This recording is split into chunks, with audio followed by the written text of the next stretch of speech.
All right, movie buffs, buckle up.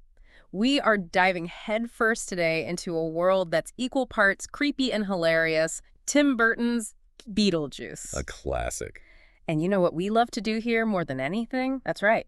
Unearth those hidden details and fresh perspectives that make you see these films in a whole new light. Absolutely. Mhm. So what's got you seeing strikes this time? Well, get this. Our source material today is actually a Spanish language YouTube deep dive on the film. Talk about a unique lens, right? Wow, a whole new perspective. I like it. I'm in. Me too. So forget those basic plot points you already know. We're on the hunt for those blink and you miss it details, those hidden gems. Yeah. The stuff that makes you go, wait, really? Right. Like what? Okay, so picture this. It's the afterlife, right? But it's not clouds and harps. It's our dearly departed Adam and Barbara Maitland, A delightfully strange couple. trapped in their quirky New England home. Now, here's the thing. Their idea of afterlife fun: building miniature towns. Really? Yeah, not your typical hobby. Not exactly how I'd picture the afterlife. And I get this, our Spanish language source points out something super interesting. See, the afterlife they're stuck in, it isn't just a desert. Uh-huh. It's their house completely swallowed by endless sand. Like, imagine that feeling of being trapped even in the afterlife. Oh, wow. I never thought about it like that. It just adds this whole other layer to their plight, you know? Then, of course, enter the Dietzes, the new, very much alive residents. The polar opposite family. Oh, yeah. Talk about a clash of styles. You've got the Maitlands with their folksy charm, and then bam, the Dietzes. All sharp edges, modern art. It's like they're from different planets. Totally. You know it's going to be Oh, it's a recipe for disaster. chaos. Now, our source makes a point of mentioning Lydia, the daughter, and her, well, her attempted suicide. And it got me thinking, it's more than just a shocking plot point, isn't it? Oh, absolutely. It adds this whole layer of depth, especially with her connection to Beetlejuice. Exactly. This is a teenage girl who feels completely unseen, misunderstood, like she just doesn't belong in this bright, shiny world her family represents. Right, right. It's no wonder she's drawn to everything Beetlejuice embodies. Yeah. The chaos, the rebellion. He's like the antidote to all that normalcy. He's the voice of mischief and mayhem in a world that often feels, well, a little too normal, you know? There's a reason his name is practically synonymous with trouble. And that's what makes him so captivating, isn't it? Right. He's crass, he's manipulative, he's basically the last guy you'd invite to a dinner party. And yet, we can't help but be drawn to his chaotic energy. It's like a guilty pleasure. Totally. And Michael Keaton's performance. Genius. He completely embodies that manic energy. Oh, he owns it. I can't imagine anyone else's Beetlejuice. It's interesting, though, because later on, that same energy, that same wildness, leads him to play Batman. Wow. Talk about a range. From Right. bio-exorcist ghost to brooding superhero. That's incredible. Makes you wonder if there's a little Beetlejuice lurking beneath that Batman mask, doesn't it? Now, wouldn't that be something? Okay, so we've got these great characters, this bizarre afterlife. But what I really want to unpack are the bigger themes at play here. Oh, absolutely. Like what? Well, for starters, how does Beetlejuice, a movie that's literally about death, manage to be so funny? Great question. It's all about that Burton-esque balance of darkness and humor. And the afterlife itself, it's not all fire and brimstone. It's bureaucratic, it's mundane, well, it's a lot like our world, just with more sand and shrimp cocktails. You know, one of the things I love about Beetlejuice is how it portrays ghosts. They're not just these generic white sheets. You know, Definitely not. each ghost is like a walking, talking reminder of how they died, which, now that I say it out loud, sounds kind of dark. Well, it is a Tim Burton film. True, true.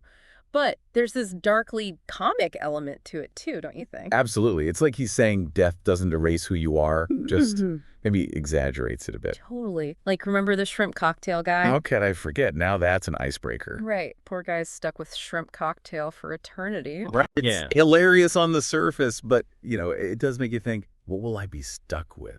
What will people remember ME for? See, this is what I love about these deep dives. You start with a shrimp cocktail ghost and end up contemplating the meaning of life. But it's not just the ghosts who are grappling with this idea of identity and change, is it? Right? We've got Adam and Barbara, too, stuck in this weird in-between. They want their old life back, but... But the afterlife has other plans. Exactly. Yeah. Speaking of other plans, let's loop back to Lydia for a second. We talked about her suicide attempt earlier. Heavy stuff. And our source points out how that act ties directly into her fascination with death. With Beetlejuice, even. It's like she's searching for something more, something beyond her family's superficial world. She's surrounded by adults who seem obsessed with appearances, and then, bam, Beetlejuice crashes into her life. Right.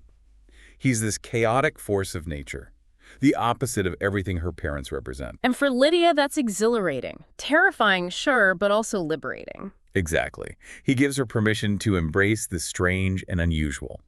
And that brings us back to Beetlejuice himself. He's crass, he's obnoxious, he's constantly breaking the rules. And we love him for it. Of course we do. He reminds us that sometimes it's okay to laugh at the absurdity of it all. Yeah. Even death. Especially death. Which, speaking of absurdity, our Spanish language source threw out this wild what-if scenario about Barbara and Lydia's future. Oh, tell me more. It involves alternate dimensions and a, shall we say, unexpected romantic development for Barbara. Your kid? Okay, now I have to see this. It's pure fan speculation, but it's fun to think about. It really speaks to how Beetlejuice captures our imaginations, even after all these years. Totally. I mean, people are still making art, writing stories, even dressing up as these characters. Which I guess brings us to the film's ending. It's not your typical Hollywood ending, is it? Definitely not. Yeah. But somehow. It works. So we've explored the afterlife's strange rules, those unforgettable ghosts. But there's one last piece of the Beetlejuice puzzle we need to unpack. The ending. Right, because it's not exactly your typical happily ever after, is it? Not even close. Yeah. But somehow, it just works. It does, doesn't it? It's like the film throws out those conventional ideas of resolution and says, here's life and death. And sometimes it's messy and strange. That's okay. Exactly. The Maitlands are still ghosts. Lydia's still finding her place. And Beetlejuice. Oh, he's stuck right back where he started. Waiting for his next unfortunate client. Victim. I don't even know what to call him. Right. He's a bio-exorcist. The categories get a little blurry. But even with all that unresolved energy, there's this feeling of balance. Like everyone's found their own version of peace, even if it's not the peace they expected. Totally. It's like the film is saying, hey, sometimes the most satisfying endings aren't about tying everything up in a neat little bow. Sometimes it's about embracing the chaos and finding the beauty in the unconventional. Absolutely. It's about accepting those strange turns life throws at you. And I think that's a message that resonates, even decades later. Big time. And it makes you think, how does Beetlejuice, a movie about death, ultimately become a celebration of life? That's the magic of it, isn't it? It reminds us that life, like this movie, is a wild, unpredictable ride.